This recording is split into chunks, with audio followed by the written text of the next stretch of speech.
হ্যাঁ দোস্ত। কিরে মামা, কি অবস্থা? দোস্ত আজকে অনেক ফ্রাইডে তো অনেক চাপ আছে, আমি তোরে পরে ফোন দিব, পরে কথা কই, ঠিক আছে? তোর লগে একটু দেখা করতে চাইছিলাম। রবিবার ফ্রি থাকলে আমি তোরে ফোন দিব, রাখলাম।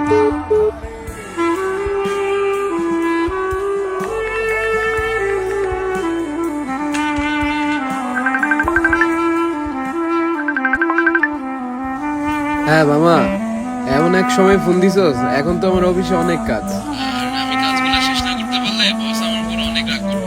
আচ্ছা ঠিক আছে মামা, ফ্রি হইলে একটু জানাইস, বুঝছস?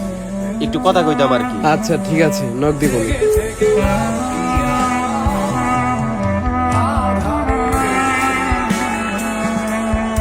কিরে মামা, কেমন আছিস প্রবাস জীবনে? তোগো সারা কেমনে ভালো থাকি মামা, তোরা কেমন আছিস সেটা কর।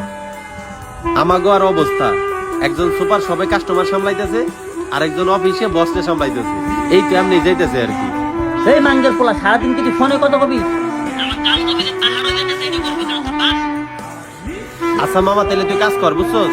ফ্রি হইলে জানাইস, পরে কথা কমুনি। আচ্ছা মামা, ভালো থাক।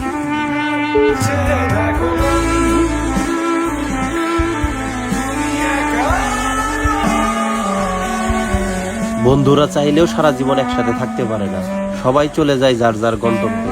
তাই বলা যায় বন্ধুরা সময়ের মতো, একবার সেই সময় চলে গেলে আর ফিরে পাওয়া যায় না। তাই বন্ধুদের যতদিন কাছে পাবেন, ততদিন বন্ধুদের নিয়ে জীবনকে এনজয় করে নিয়েন। কারণ একবার যদি বন্ধুরা কর্মব্যস্ততায় ব্যস্ত হয়ে পড়ে, এরপর আর কখনোই বন্ধুদের পাশে পাবেন না।